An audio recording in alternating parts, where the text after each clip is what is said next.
And all the hours we spent together, I wonder will our ideals change? What would be disclosed? Okay, you still there? Yeah. How do you record this? Do you have like an app that records your phone calls? Yeah, exactly. Oh, good. Called taped call. So, well, I mean, probably all of our calls are being taped by the NSA anyway. Yeah. Well, whenever I talk about something, it shows up as an ad in Facebook. Like even if I'm not typing it, I forgot what it was. It happened with a friend of mine last week. I think we were talking about Fleetwood Mac tickets, and then Fleetwood Mac tickets show up in my Facebook. Like your phone is listening to you somehow. So, how are you doing? Good. Am I catching you at an all right time? I know you said you were working on something. Yeah, I'm like always doing something. I'm trying to mix a band that I recorded a couple of weeks ago, and I've got some taxes to work on, and a video to edit, and something else. Yeah, always staying productive. Well, I think that's probably going to be a theme with you, is that you were a super prolific and productive artist. In some ways. I mean, I've had none of my bands, except for maybe Lorelei, has a lot of releases. Some of them just have no releases or just a cassette. But it's a long number of years. I mean, I think my first vinyl was Mixed Nuts Don't Crack compilation that Media Disease was on. That was 1983.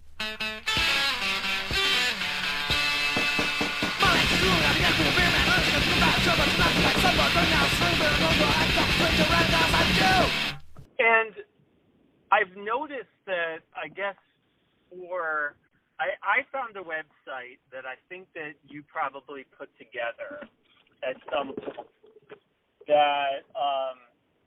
that had all of your recordings on there, or it had like a list of recordings and then sort of a description of each one. Tapes, like everything. It was an even more comprehensive list than the one that was on Band to Band. Oh, wow. Okay. I assume that you put that together. I know I made a tripod page that had all my bands, but not all my releases. Okay. Well, that's weird. I'll have to look for that. I don't know what they all are. I went to band after I sent you that link, and there were like 2 releases I'd never heard of. Think they were saying that you were on? Well, I was on their compilations that Lorelei was on. Oh, okay, but you weren't even... Something we gave to them in the 90s. Yeah. And I guess it just keeps getting regurgitated and comes out again on the new comp. There were so many compilations going around in like the 80s and 90s. You know, there were just tons and tons of compilations. So it could even be something that you forgotten about. Yeah, well, thankfully, a bunch of them were in Europe. There's a whole... I never thought that I would, my music would be in Europe, so that's kind of cool. Well, I mean, I was looking for your releases online, and I just noticed that, it's not as easy to find all the stuff online that's on the that is on the Band to Band page. Yeah, someone's supposed to be archiving that and putting it all out, and that person is me. and I have not done that yet. I think in 2010 I started like finding all the DAT tapes and ADAT tapes and compiling them, but it always just got put back on the back burner. I'll do it one day. I think it would be great if you had your own website or even your own like Bandcamp page or something like that just compiled all of that, and you could listen to and purchase everything.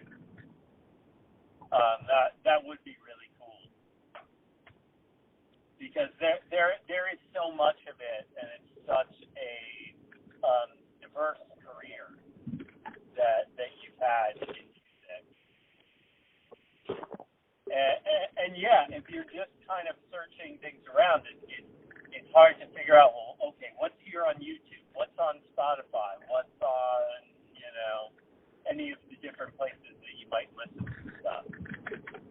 I mean, I think I'm going to put it all on YouTube. I just put up a Dane Bramage bootleg last night. That was Dave Grohl's teenage band called Dane Bramage. And my friend Dave Rickard had a cassette of them playing in 1987. And the band found out about it. The band who's not Dave Grohl, the other two guys. And so I just digitized that last night and put it up on YouTube. That seems like the best place to put stuff because people do searches. It's weird. It's a video site, but it's the best place to find music.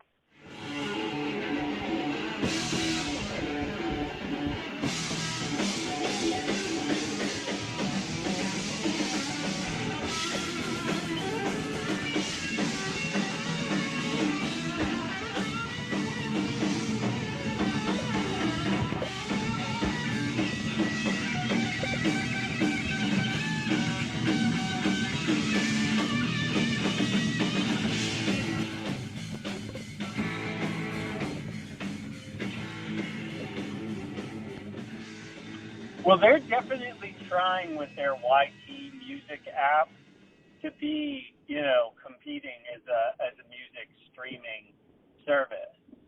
But I know with this podcast, like I probably couldn't even do this podcast, or I wouldn't be able to have half the music that I have on the podcast if it wasn't. Yeah. So it is. It's a warehouse of like a whole musical history that's up there. I guess it's kind of like all the copyright stuff has been either people don't care or it's been deregulated. Because when there was Napster, that got totally pounced down upon. I guess maybe it was so easy to share stuff, and then YouTube. It's like, oh, it's not an audio file, it's a video. You can't just put it in your pocket and take it with you. It became just, I guess the fact that it wasn't, illegal and whatnot. And anything you want is on there. Like, I've been looking, there's an all-girl band from the 70s called Fanny that people have been rediscovering lately, and they have all this video footage of them on German television and the Sonny and Cher show and whatnot. And I know that at the time, everything was, there was a contract and, music couldn't be distributed and all this stuff. And it seems to have just gone by the wayside, for better or worse. Well, I've had situations where, because I post all my podcast episodes up on YouTube also, the Jams for Men YouTube page. And I've had situations where I've included songs and I tried to post it and it said that there was a copyright infringement and it wouldn't allow me to post it. I had that happen with a Prince song. I had that happen with a Sepultura song. Yeah, I put up a movie, like a movie I acted in the 90s, and it had a Tom Jones song, but I think it's just any money they make goes to Tom Jones. They didn't take it down. It had some kind of, copyright notice, but it was still up. It's just that whatever money gets made goes straight to Tom Jones. Yeah, they'll post that to you also. There are some that you'll get that copyright notice, but it'll still allow it to be posted. I'm saying that there are others that they won't even allow it to be posted. It'll be blocked. So I think it depends on the record company. It depends somewhat on the rights and how active they are about allowing or blocking some of that material. Well, I'm happy to have whatever is up there because I enjoy discovering it on my downtime. And you feel that way about your own music too? Yeah, I know that the Foundation albums are up there, and Uruku, and I think some Media Disease might be up there. I don't get upset about it. Yeah.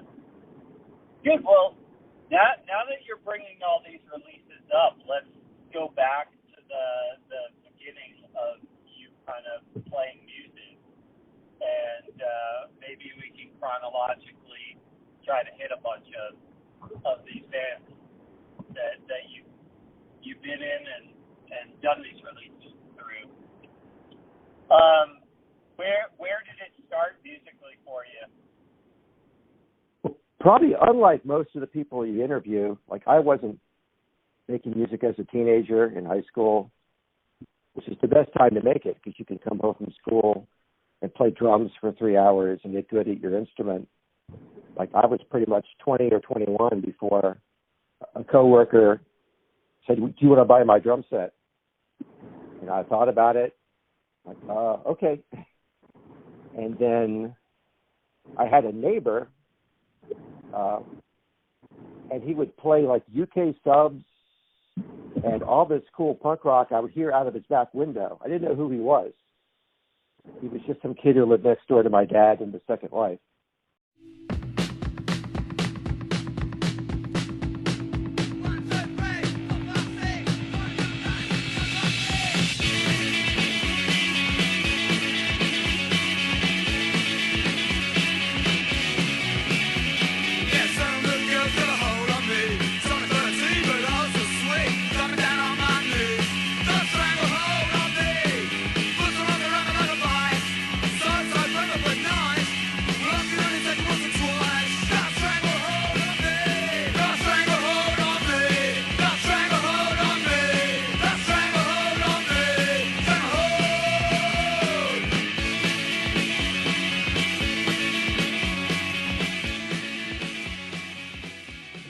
And finally I met him, and he played guitar, and so we started jamming in a band called Contaminated Product.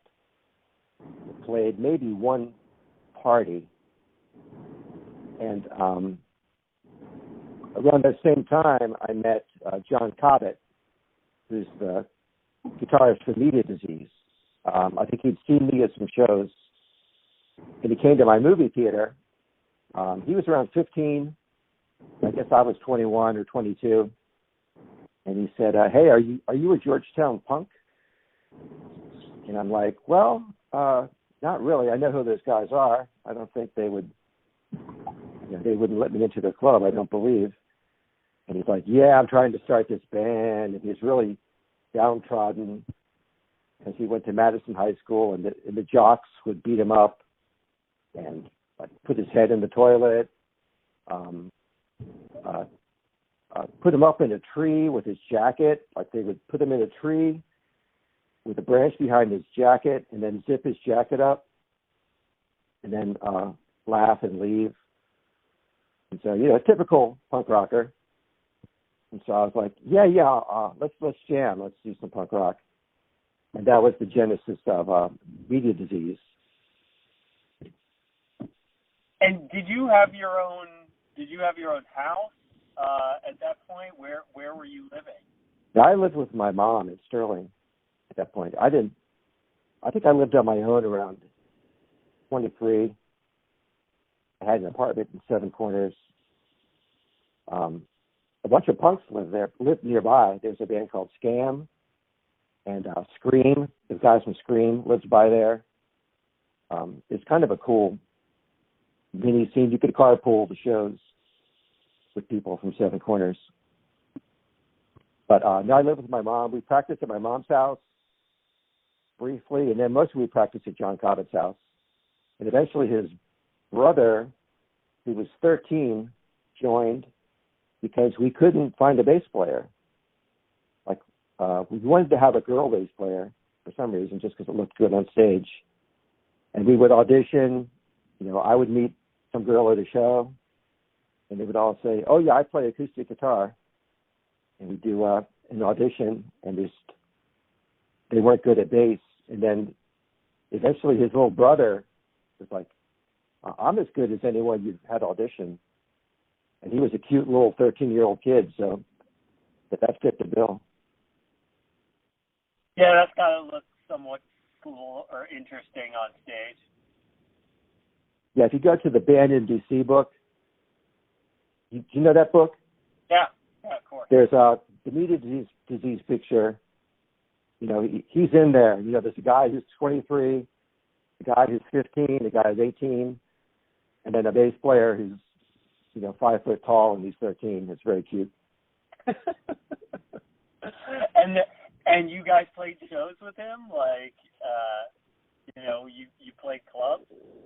Yeah, that show was at 9:30 Club. It was the album release for the compilation, Mixed Up Snow Crack. And by that point, we were on our third singer. Getting a singer for that band was also very difficult. I think we probably did a year and a half without playing a show, just writing and, our singers were not very good timing-wise. And finally, we got a guy, John Lorenz, who was perfect. And we played our first show with him, but we'd been a band for a year and a half.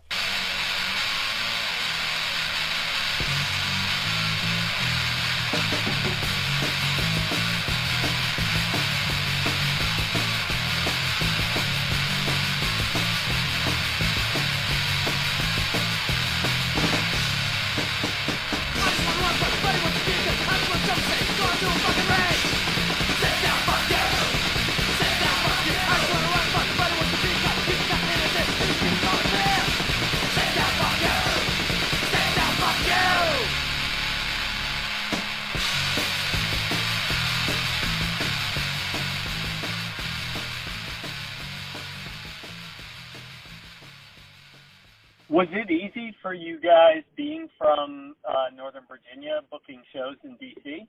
at that time? No.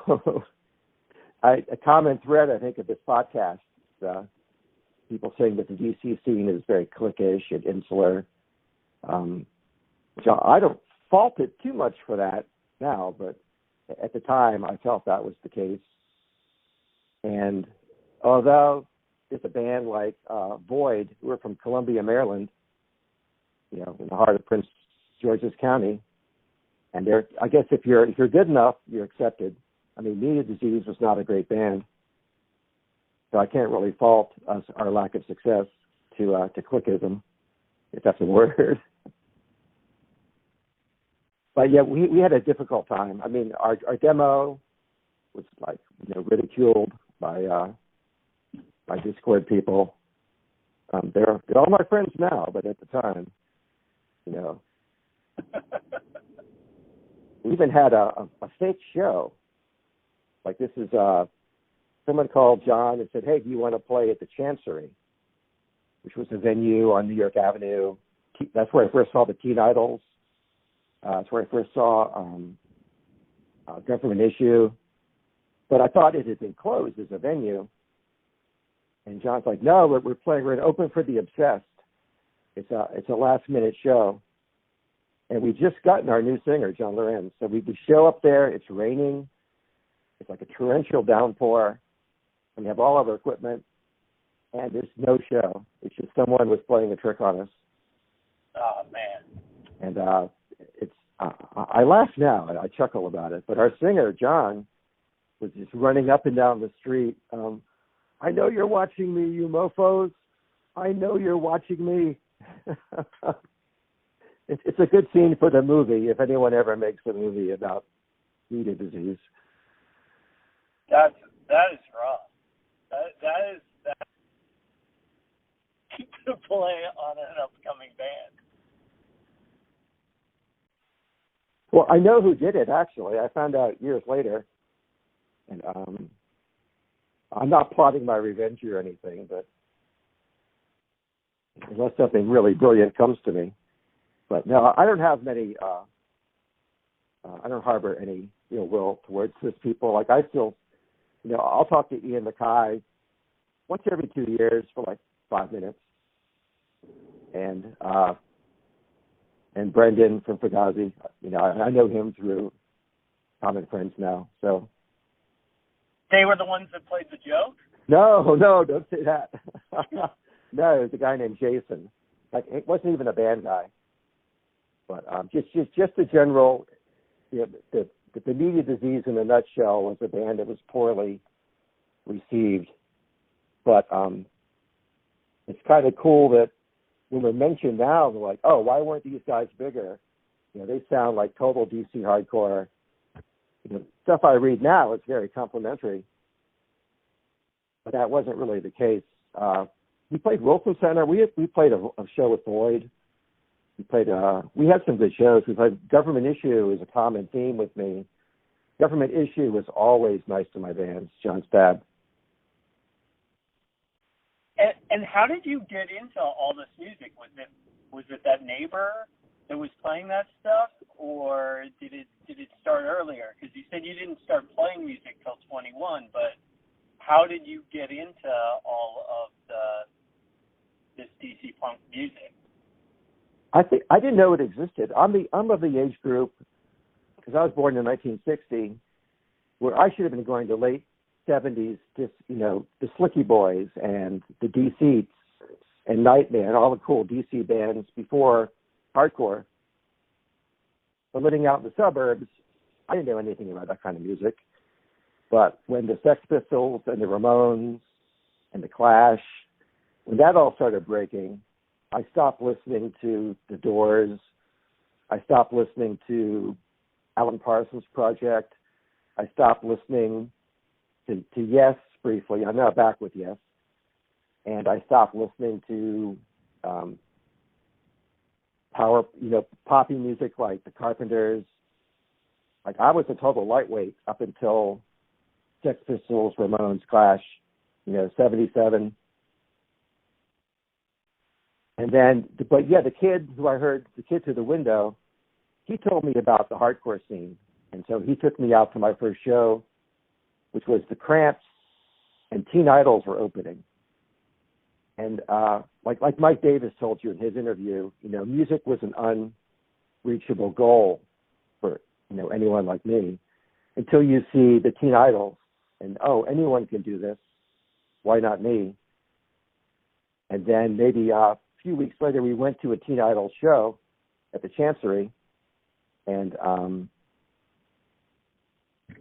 it was kind of great. I had a few incidents there. I won't go into. I'll sound too depressed about the scene, but I did enjoy the scene there. I mean, my first exposure to hardcore, instantly I'm like, oh, I want to start a hardcore band. And then you did. Yeah, I mean, it's kind of, in a sense, it's kind of expected. It's one of those scenes where anyone, Andy, what were you in a band, Andy? Yeah. Okay. And anyone in the audience, you're obliged to be in a band in the hardcore scene. Yeah, I mean, with me, that's the thing. I don't know that I even have any musical talent whatsoever, but I've been such a fan of music for so long, and I'm so passionate about music that I just felt I needed to be around it. I needed to make it. I just wanted to do it, and so I've manifested that. I just love so many different kinds of music that I've sort of tried to make all of them at one time or another. And I can see that somewhat in your discography also. There's definitely a through line of hardcore, or louder, aggressive kind of music like you were doing in, let's say, Malefice. But, there's also this really melodic and, I don't know, like psychedelic aspect to a lot of the music that you make too. Yeah, I think it's pretty eclectic. Like even with Media Disease, you wanted to have like a saxophone player and just be something that was different. But we need to get to the residencies. I need to jump ahead a few years really quickly here. But yeah, I did that, and then Media Disease turned into Malefice because the same guy, John Cobbett, eventually got really good at guitar, and he started doing metal riffs. And I wasn't then, and still I'm not a big metalhead beyond the Power Slave album by Iron Maiden. That's a great album. But his drummer was a great metal drummer, but he would never play a show. He's like, "Oh, we're not good enough. We're not good enough." And eventually the band got sick of it and like, let's get Davis. He's not that great, but we can play shows. He'll show up and he'll learn the songs. So I did Malefice for maybe 8 or 9 months. And then, we played 4, 5, 6, 7 shows. And by then I felt, they can find a drummer now. They're out there. They're doing something really unique. So my time with Malefice was pretty short, but it's very enjoyable.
Really? That's it? That's all you did with Malefice? Yeah, they had a drummer after me. Actually, Colin Sears from Pudwack. Mm-hmm. He was playing with Mike Davis and Sean Philpott and Dave Allen. And I was playing in Malefice, and they wanted to start practicing like 3 times a week. I'm like, dudes, I can't do 3 times a week. But, I think you can find someone. So they got Colin. And I know he never practiced 3 nights a week because he lived in Bethesda. But they got Colin. And then I joined the Pudwack guys. So essentially we traded bands. At the end of 1984, I joined the Reston bands, and then he joined the Malefice band. He was also very short with them. I think he only played one or 2 shows. And then they got a guy named Billy Fox, who I still know today. So most of the Malefice we know and love is Billy Fox.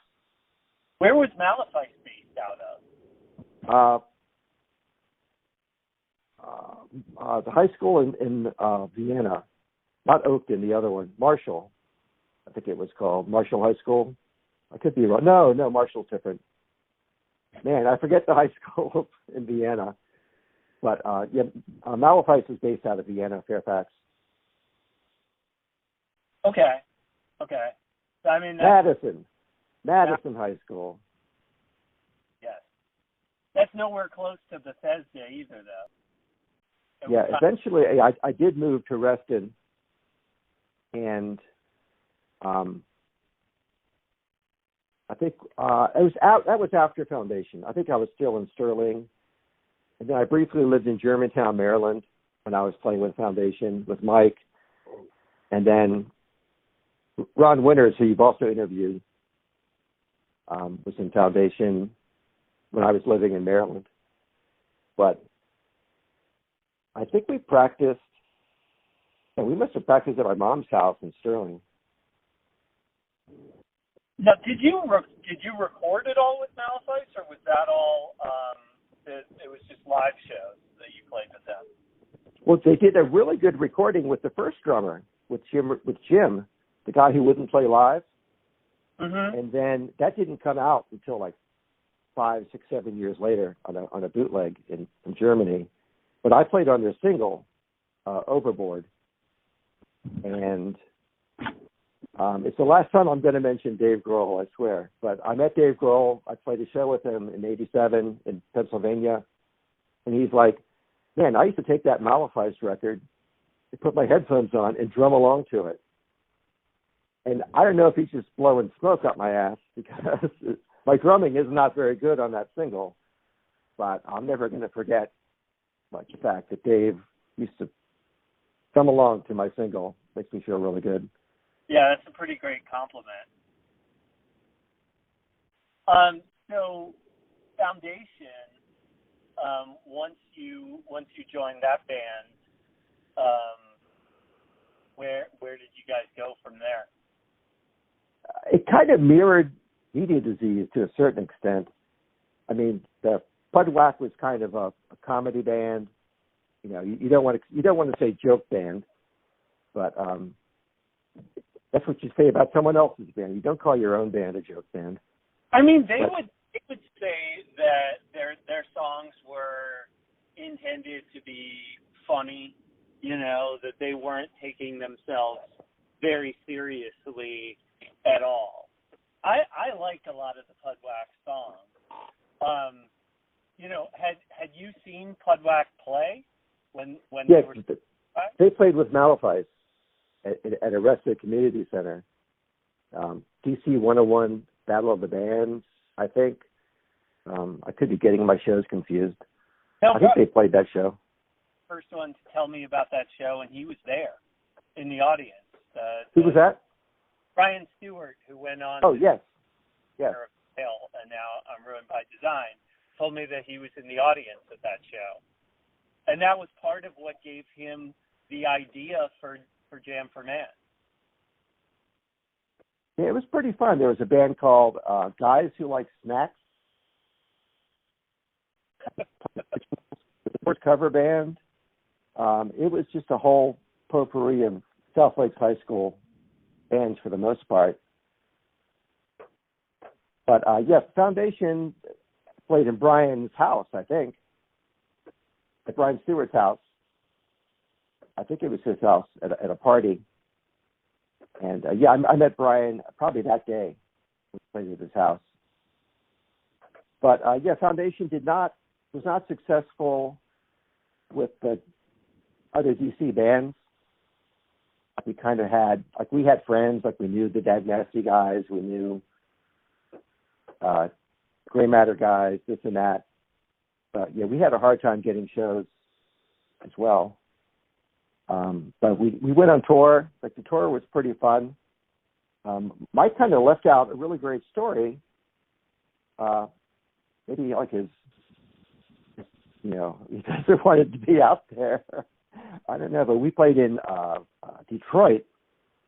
5, 6, 7 bands playing in Detroit. And I'm watching. We played really early. We played at 1 in the afternoon, 2 in the afternoon. And some guy's like, "Hey, are you in that band Foundation?" Yeah. He's like, "Oh, there's skinheads out back, and they're trying to turn your bus over." We had Dag Nasty's tour bus, which was like a short school bus. And so I'm like, well, I need to get out there and see what's going on. And I get out there, and the promoter of the show is yelling with a bunch of skinheads, and they've all got guns. They're just kind of waving them in the air at each other. And I guess the skinheads had got kicked out of the show. And so they went back, and they were going to turn our school bus over just because it happened to be there. And then this old man in bib overalls and no shirt comes out, who lives in the alley, and he's got a gun. So there's the promoter, whose name was Scary, and he's now in prison for murder, I think, but he was a nice guy at the time.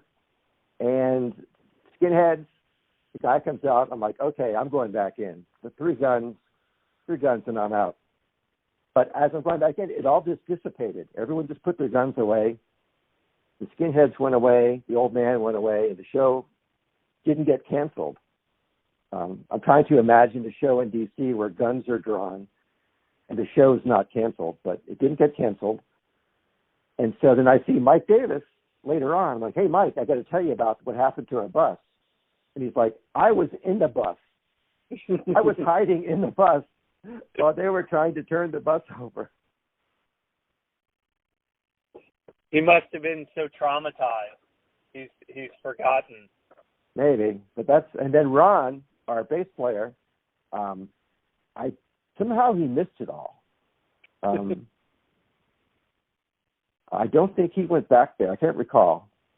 But so that story is out there now. That's good. But yeah, I mean, touring with Foundation was pretty fun. But then, sometimes they would give us beer not to play because we'd play these festivals of 7 bands, and we'd always be one of the first bands, and there's no one there yet. Like nobody paid, and they're like, hey, can we just give you beer not to play? And we're like, okay, we like beer.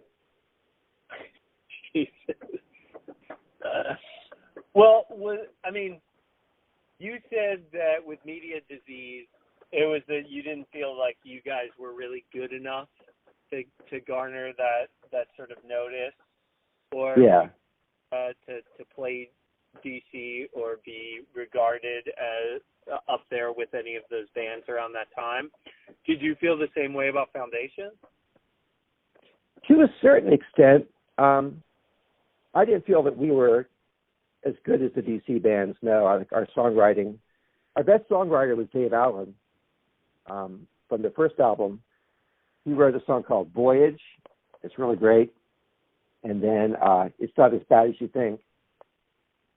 And then our bass player, Sean, was he would just come out and say, we're not very good. Like, people don't want to book us. We're just not a good band. And he eventually quit. I still see him. I saw him last month. There's nothing. Realizing your band isn't that great is not a horrible thing to realize. But, we were an okay band. I mean, at the time, it was fun. But we weren't Gray Matter. We weren't Rites of Spring. We weren't Beefeater quality. Well, a good portion of that band goes on to be branch manager, which is, a pretty highly regarded band. You've certainly been in your fair share of great bands. I think the band after that, Repercussion, I'm pretty proud of some of that stuff. Like I say, like Mike said, I wanted to be a singer. It's hard to sing and play drums. It's hard to write melodies when the songs are based around guitar riffs. And I'd met this guy, Jeff Keglarkin, at a party. And he was friends with the 13-year-old bass player. He was now like 17.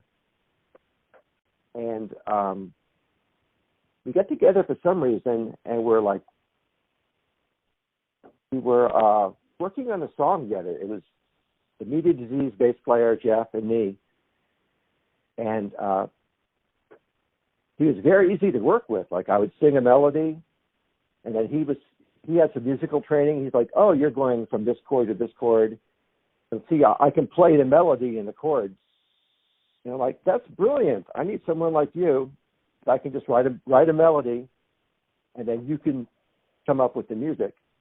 And then plus I was around 26 or 27 then. I want to be a singer before I'm 30, because after you're 30, just put a fork in it. So I left Foundation because at that time you couldn't really do 2 bands at once. It just wasn't done. Although Foundation did play 2 or 3 shows after I joined Repercussion, because our album had come out, and we'd spent a lot of time and money putting that album out, so we wanted to play some shows. But just working with Repercussion, it was easier for me to come up with songs with them. And plus, I didn't want to play drums. I wanted to sing. And I had that deadline of being 30. And that was a very, very fun band. And artistically, I'm proud of it. And we didn't play many DC shows either. There's like a common thread. But we discovered this great Reston scene. That the genesis of your podcast is how amazing this Reston scene just came out of nowhere, where we could play Jam for Man and there'd be 300 people there, 400 people there. We would sell 30 or 50 cassettes. We'd sell 20 T-shirts.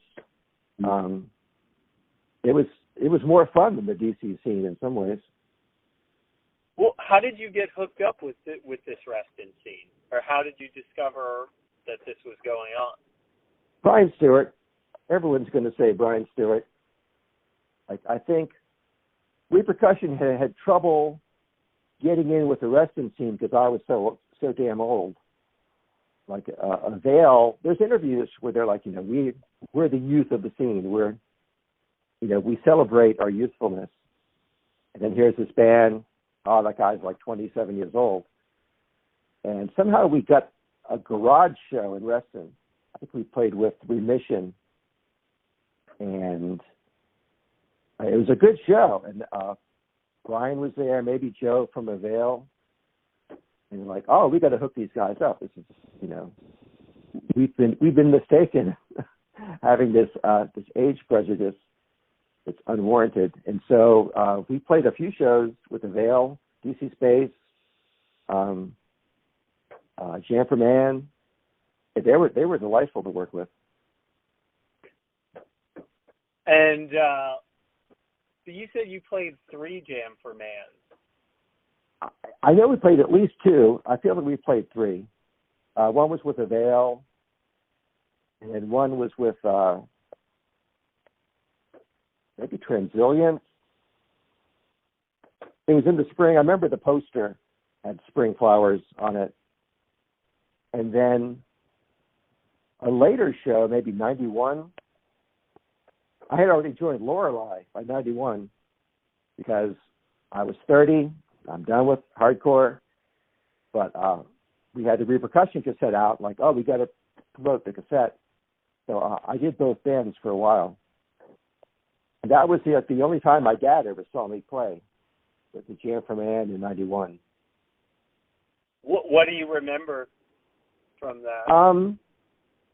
I think I hadn't seen him in a while because he lived out in Woodbridge. I'm like, oh, playing in Reston, because my dad lived in Reston in the 70s. In fact, he lived in the same development as Mike Davis and Steve Niles. But, I would have been 15 and those guys were like 7. But in theory, I saw them on their skateboards out in our backyard. 5, 6, 7 years before I met them, which is weird. Yeah, they would have been old enough to join your band. I think so. Yeah, that's back when I was still listening to Fleetwood Mac and Argent. But yes, so my dad showed up, and I think he had a date with him or something, and the people in Reston knew the words to the Trees and the Flowers, to the Repercussion songs. It was like we were a big deal, in terms of impressing my dad.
those songs because you sent me those songs, and that's how I was able to hear them. I think that record is just it's one of the best. It's one of the best albums I've ever heard from that time and from Northern Virginia. It's up there with any. Well, thanks. It's 3 years of songwriting. It wasn't just, here's our 12 songs we have. It's like, since we'd only put out a few cassettes of, EPs, that was pretty much, here's our, the 12 best songs of our whole time together. But there was lots of songwriting. Some of the lyrics I'm really happy with. Some lyrics I would just write on the way to band practice at a stoplight and whatnot. And maybe I would change it 3 months later. Take a couple of those on there. Population, I'm not too happy with. And, but yeah, lyrically, I'm pretty happy with Repercussion. Jeff Keglarkin also wrote some lyrics for that. I mean, it's funny how much you're looking back already, though, at 27.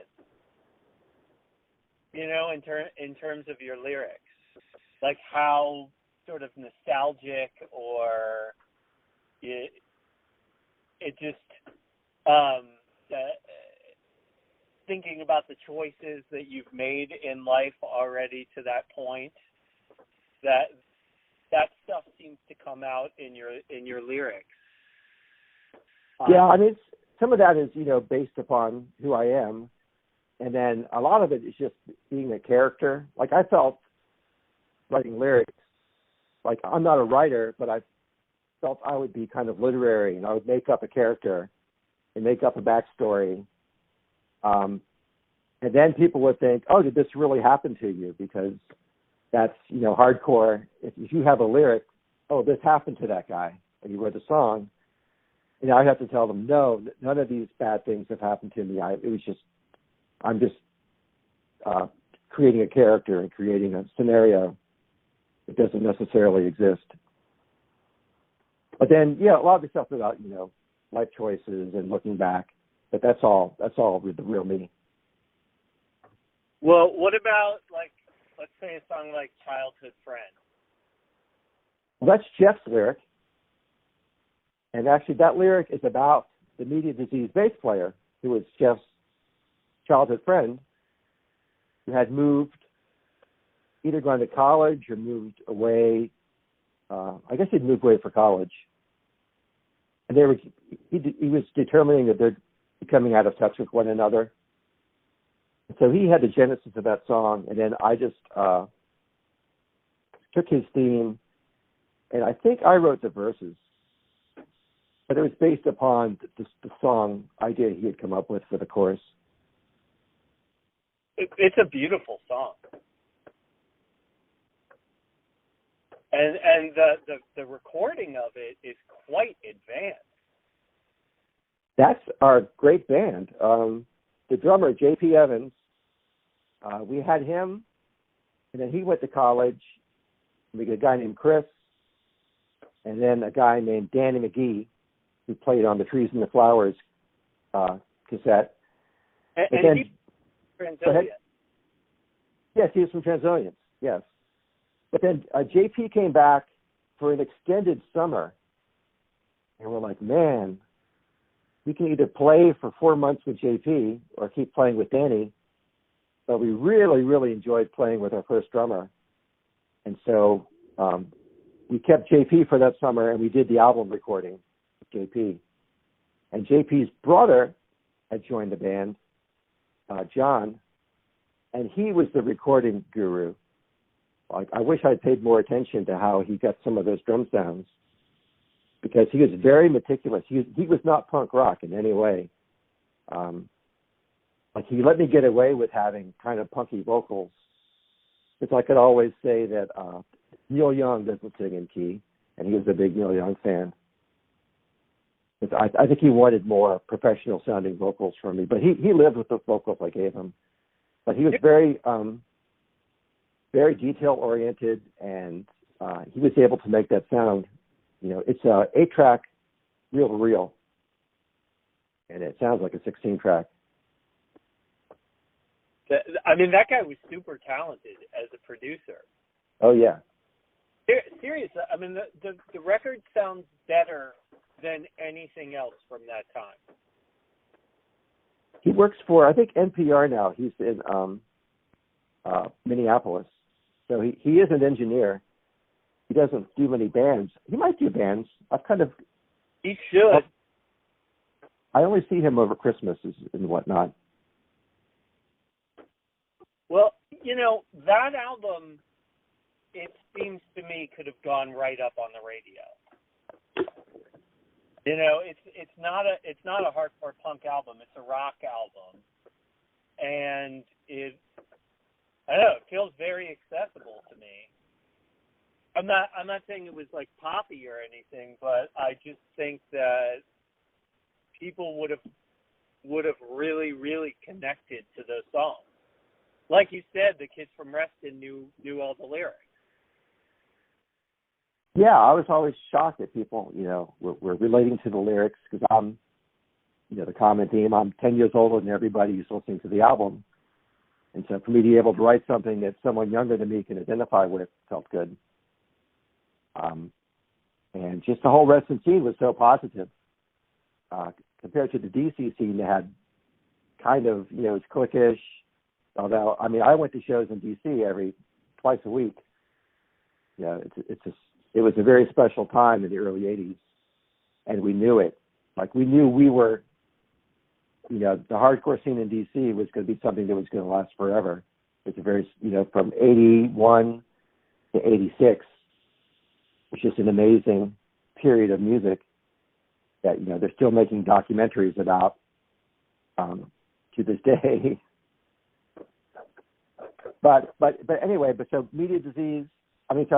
Repercussion was a good experience, but, you know, every band I feel has an expiration date.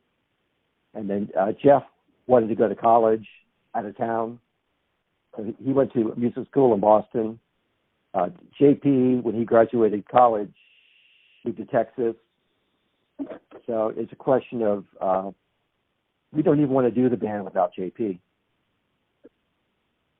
I mean, did you guys consider, or did you send it to any labels, any radio stations? Was there any consideration? I sent it to Discord. Yeah, it's probably the only thing I ever sent to Discord. And Ian sent me back a letter. Like, oh, thanks for the cassette. But I mean, it was full of guitar solos, and yeah, I mean, it was not a Discord album in any way. So, but it could have played on WHFS, or it could have played on DC 101, like, very easily. Perhaps, but, you know, just things come to an end. People move away. Sure. It's a happy experience.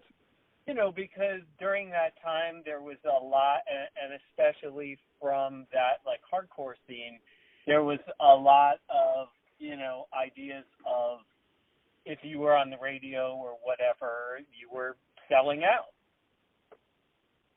You know, or you'd gone commercial, and, like, fuck that. Was that part of the attitude? No, we had the opposite. I think there was a Pat Benatar song called, like, like Kick It Out, or a total just cock rock song from Pat Benatar. And somehow it came up, and me and Jeff were talking about it, and we're like, man, we both really like this Pat Benatar song. Like, why are we limiting ourselves to hardcore tropes? And you know, we're not doing very well in the hardcore scene. Let's branch the music out in some way, and you know, let the genre. We don't care. If people don't like it, we don't care. Let's do something that's it's not hemmed in because of some Pat Benatar song that I can't recall. But that was our first demo was total hardcore, our second demo, pretty hardcore. And by the Trees and Flowers, we'd started to branch out to something that it's commercial suicide not to be a genre, not to be something you could pigeonhole. But, we didn't care. We were young and just wanted to make music. And the fact that the resting shows that people liked it, that was enough for us. What's your favorite song on that album? Like JP, the drummer, he's like, all my musician friends like Voice from the Past, which is a total, doesn't have a big hook. It's just a total musician-y type song. And I remember Jeff and I writing that one. I was playing bass, he was playing guitar, and he had a riff, and then I changed the second part. I'm like, oh, I've got a bass, but let's go here. And the melody and the words and the music all came in that one, 45-minute session. It's very fun to write. So I think that's my favorite song is A Voice from Your Past.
And then lyrically, Another New Day on side 2 of the album. I enjoyed that one quite a bit. And Nocturne in E minor is kind of a diabolical song that I enjoy. That's funny. That's the only one I don't really like that much. Well, I'm going to make you like it. At least on the first side. Do you know, there's a Pink Floyd song, I stole the rhyme pattern from the Pink Floyd song, like Cold Steel Rails. I think it's Wish You Were Here. I did an exercise where I took the couplets of Wish You Were Here and then wrote bizarre lyrics that would end up with that couplet. So the rhyme scheme of a part of that song is from Pink Floyd. Yeah, well, unlike most punks, I like Pink Floyd a lot. I grew up listening to a lot of Pink Floyd. So, yeah, I wish I could name the Pink Floyd song, but yeah. It was just an exercise I played with myself of just to write songs. I wasn't I couldn't just write a song. I would write a song about seeing a road, like the chopping broccoli school of songwriting. I would see a road sign and write a song about the road sign. But then when I wasn't writing crap like that, I think I had some good lyrics. And that Train one has some killer bass on it. That's a different bass player. That's their JP and John's neighbor. He was a music school guy. And just doing the most un-punk rock bass of all time. He was at the conservatory in Winchester. And so we have him on 2 songs on the album.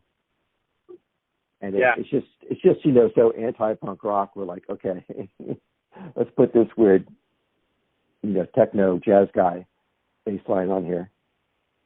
Well, speaking of anti-punk rock, let's talk about Lorelei. Because Lorelei is pretty far from punk rock.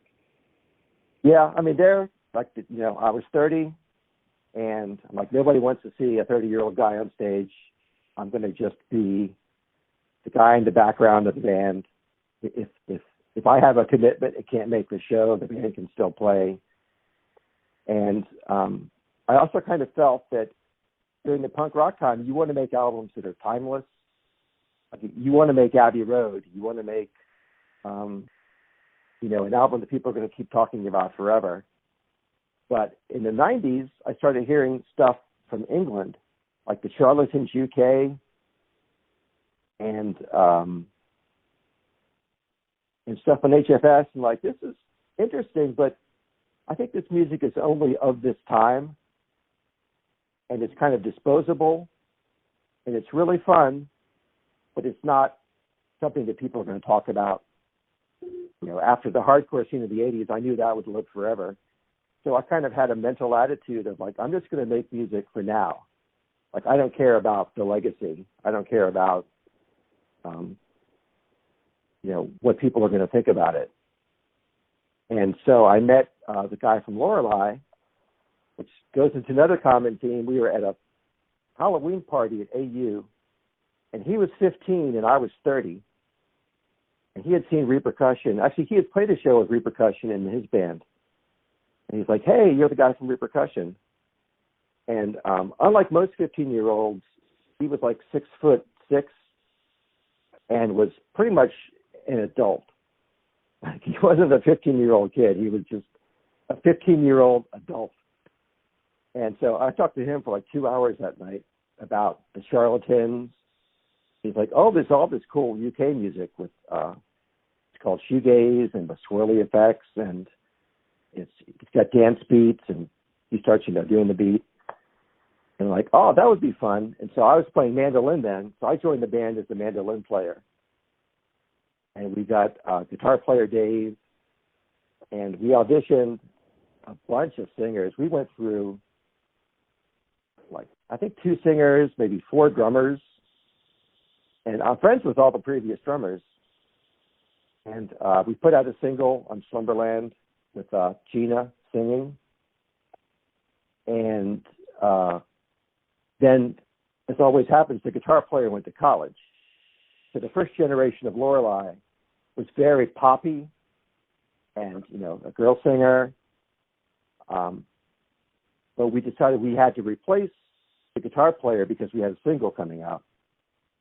And the guitar player who replaced him was Matt. He was not poppy. He was abrasive. And suddenly the band just didn't work anymore. The band was completely not functional. And we played a really bad show at CMJ. And like, the drummer quit. I think the singer, she maybe quit. And I had been practicing. Like, if the drummer didn't show up at practice, I would drum. And that was starting to sound really good. In fact, the band was starting to sound really good when people didn't show up. It was just the 3 of us. It was Matt and Steven and me. And we decided we're just going to re-conceptualize the band as this trio. And that's the Lorelei that's done all this stuff. Okay. And I don't know if I told that story. I was trying to be concise, but it might be impossible to be concise. It's funny. It's interesting how you bounce from, the drums to going to singing, then to the mandolin, then back to the drums. It's like you come back to your first love, the drums, eventually. But you gotta stretch out and do all these other things just to satisfy a different creative itch. Well, if you're a drummer out there listening to this, the best thing you can do is not play drums.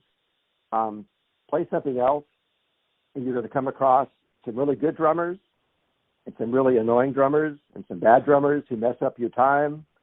And you kind of see what the function of a drummer is by not drumming. Like in those 5 years I wasn't drumming, or 3 years, whatever it was, that was the best thing that ever happened to me drum-wise, because I worked with other drummers, and I was a musician trying to play to the drums and determining, like, oh, this is really easy to play to JP, or, oh, my God, this is really difficult because the drummer's too busy, and the time is switching all around.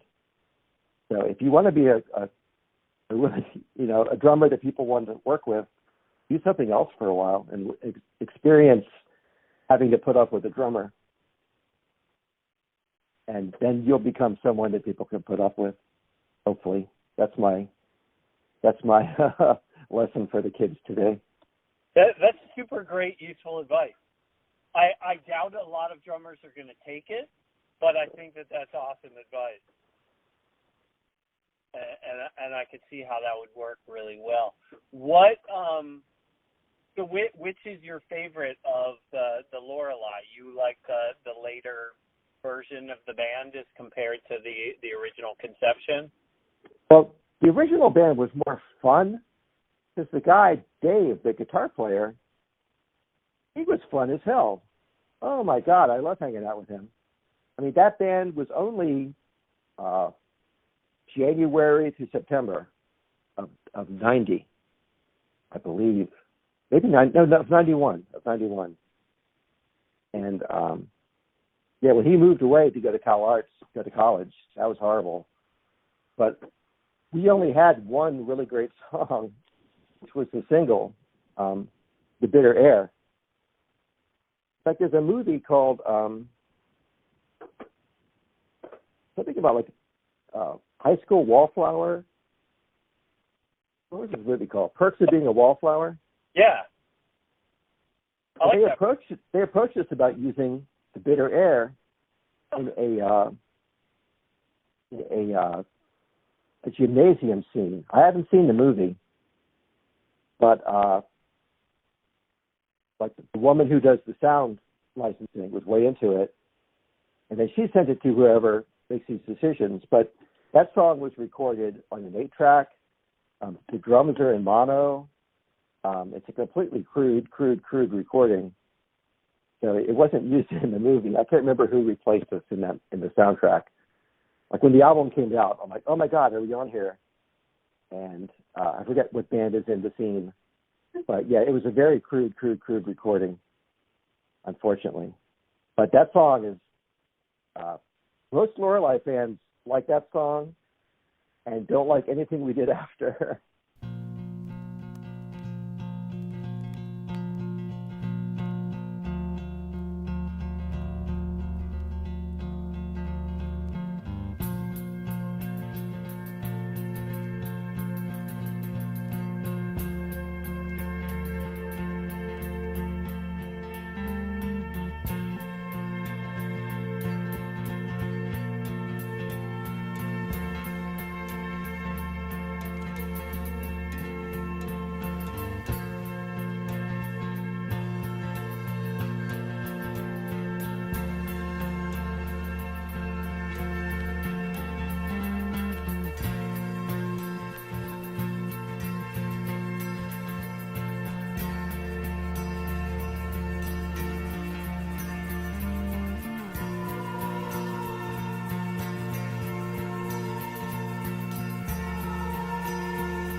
if you're going by YouTube comments. But personally, I like the band when it switched to a more harder edge, power trio. What's the best example of what you guys were doing? Well, we only did one album in the 90s. Everyone Must Touch the Stove, and an EP called Asleep. And the album, I think, if you like that, that's our sound. And we did a 25th anniversary show. We played the whole album, I guess, 3 years ago at the Black Cat, because a blog had written about it. And we were just happy to get any attention. So we wrote this voluminous response to his blog questions. It'd probably take you 20 minutes to read this blog of how we made the album. And we get together and did the whole album in order at the Black Hat. We never played the whole album before. And the gist of the podcast, or the article, is that we kind of predated Radiohead. Like Radiohead gets kind of fractured songs, and it's kind of, blurry, and it's not hooky. They're like, these guys could have been Radiohead. And we're like, well, not really. But, we were doing that stuff before it was commercially popular to do.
So after Lorelei, what are the highlights?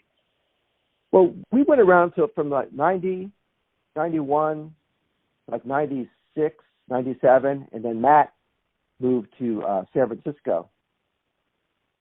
He does technical coding, cell phone apps and stuff like that. And there's no way you're going to replace Matt. Although we did have a period where he had moved, and we had auditioned a singer to replace him. But then he immediately moved back. And so he rejoined. But then when he moved for good, we're like, okay, that's the end of the band. We've got on each other's nerves. Lorelei was kind of a dysfunctional band in many respects. I compare us, not artistically, but in terms of the group dynamic, to the Police. Like there's Sting, and then there's Stuart Copeland, which was me, and then our bass player was probably Andy Summers. Like we would definitely get on each other's nerves and just be downright outwardly aggressive to one another. But it worked. The music worked. The band dynamic was torturous, which is maybe how the Police are able to make good music too. But it's funny, you guys stayed together longer than just about any of your other bands. Well, we had an audience and critics, bless them, they seemed to like us. We got good write-ups. And I could go. What else am I going to do? Why am I going to quit a band that HFS will play us? They had a local music show on Sundays, And I would just send them, oh, here's, a demo we did. It would put it right in the radio. I'm like, okay, that's good. No other band I'm going to start is going to have that kind of response. So we just kind of, you've got to make sacrifices in a band. Everybody has different reasons they're in the band, and you have to kind of not get your way and be okay with it, being in a band like that.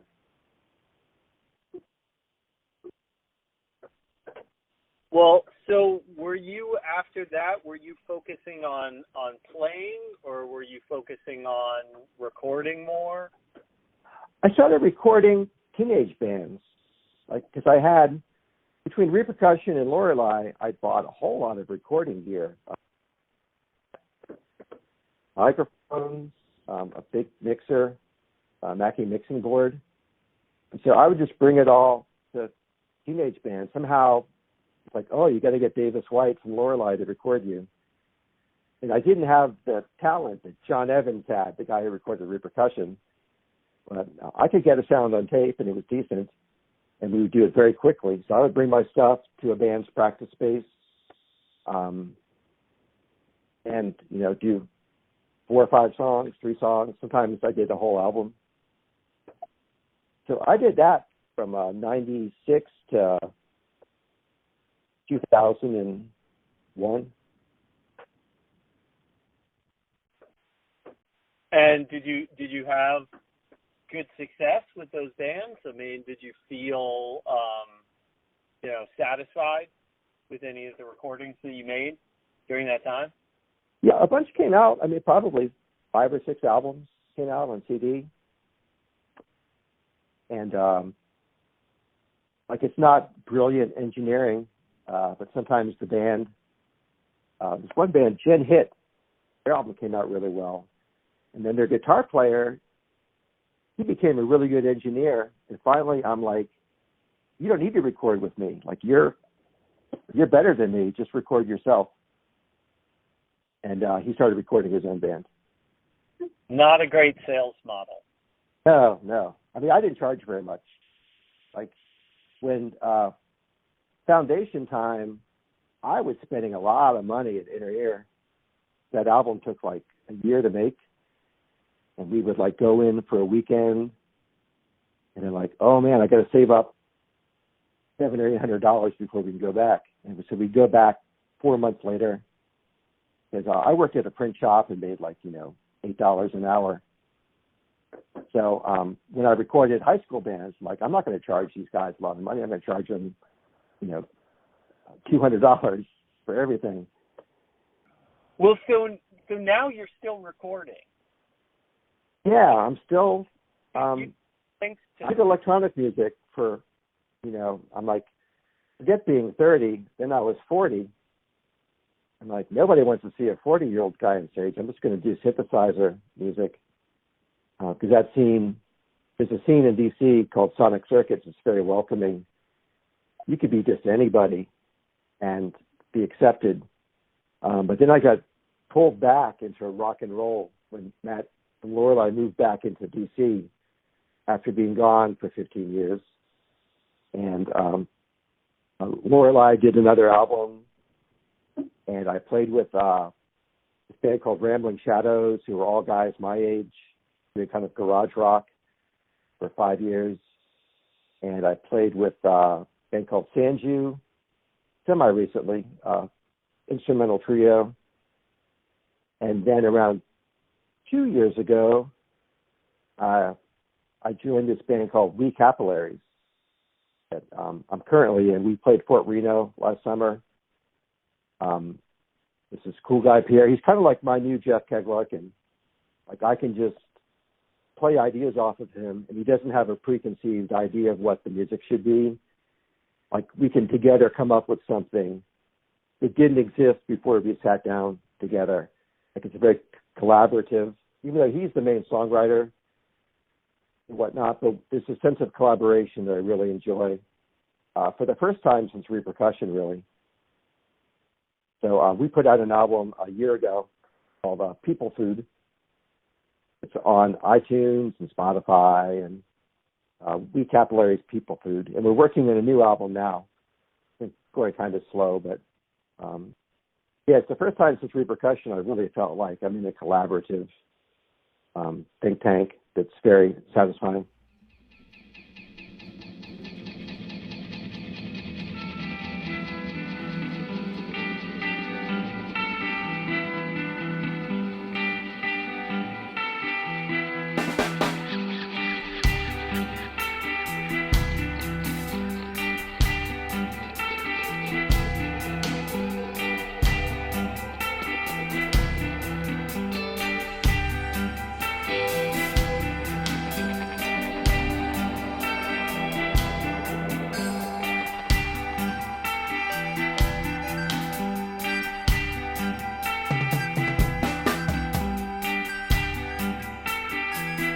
Looking, I'm not one to try to make it. I'm all open source. You're making me lie, you're making me. Time lies head down to the street because it's open every night.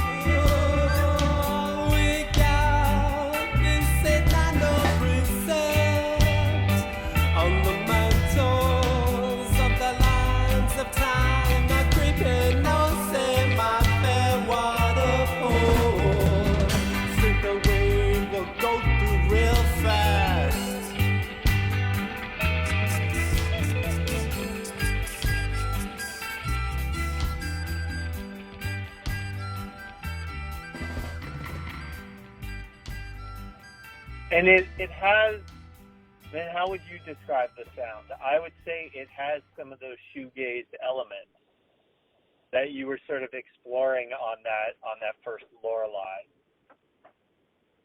A few. It's more weirdo, like weirdo rock is what we call it. It could just be, there's a reggae song, there's a ballad, there's a garage rock song. I'm kind of in the back in this situation of like, I don't care about being commercial. I don't care about being pigeonholed. I'm just going to do something that feels good. Well, it not only feels good, it sounds good. I say it's got a big sound, and it's wide open. And you're right, it goes in a lot of directions. But I love that, seeing somebody that loves a lot of different genres of music. Probably most people are like that. Most people are very eclectic, but it's just if you're doing a band and you want to be a successful band, you have to be, with some exceptions, you've got to be pigeonholed. I don't agree with that, and I know that is the common wisdom, but a lot of my favorite artists are not like that. That's good. I've recently got into, I got a Apple Music account. Mm-hmm. So I don't have to buy music. I can just, I'm renting it as I listen. Okay, I guess I spend $10 a month. Yeah. So just in the past, since September, I discovered this artist named Mitski. Mm-hmm. Boy, she's amazing. I'm going to see her in Baltimore next month. And Sharon Van Etten put out an album. I think it's February. It's probably the best album of the year. Like, you're going to have a hard time topping it. And she'd actually come to see, I was playing in a band in Brooklyn. I still am, called The New Lines. And she had given us an email, like, oh, I'd like to come see you guys. This is around 3 years ago. And so she came to one of our shows in Manhattan. But I hadn't heard her. But then when I got the Apple Music account, like Sharon Van Etten is just amazing songwriter. So I'm after a long period of not really discovering new music. Thanks to the Apple Music, I'm discovering new music every week. It's really, I would have thought that good music wasn't being made now, but it is. Yeah, you've got to try out a lot of stuff, and be open to different kinds of things, which it sounds like you totally are. And it sounds like you really like female vocals also. Well, it's a big hole. I like those two current artists who are very similar to one another. It really grabbed me. They had just songs from the heart, and maybe they're doing their own characters. Maybe that's not Mitski. But if I hear it, I'm like, this sounds like all this stuff happened to her, and it's dramatic and joyful, and all the emotions sound like they're in the song. Same with Sharon Van Etten. I'm a big fan of the Pretenders and the Selector, but not a whole lot of female artists between early 80s and now, I don't think. I think I just hadn't, because I don't listen to too much new music. Like the 90s, the grunge scene, I didn't have very many female artists to begin with, vocalists in that scene. So it's good. Yeah, it's good to discover these artists later in life. So let me ask you one sort of selfish question. All right. Is there any chance of a Repercussion reunion? Well, when I had my 50th birthday, I did a strange party where I tried to assemble all my ex-bandmates that I could find. I scoured the globe, and all the ones who could get here, who could drive or live close. I think around 6 bands played. Like every band played 1, 2, or 3 songs. And the closest I got to Repercussion was I got the drummer's brother-in-law on drums, Evan, JP's brother-in-law. And I played bass and sang. And my bandmate in a country band at the time, Eli, learned note for note the guitar parts. He corresponded with Jeff in Boston. Jeff taught him how to play the 3 songs on guitar. So we did Another Useless Organ, Brother Whisper, and an unreleased song called Pesky Critters at my birthday party. And that's probably the closest. Maybe over Christmas we could do it, but like one guy's in Texas, one guy's in Boston, and one guy's in Minneapolis, St. Paul, and I am in Virginia. So it would be really unlikely to happen.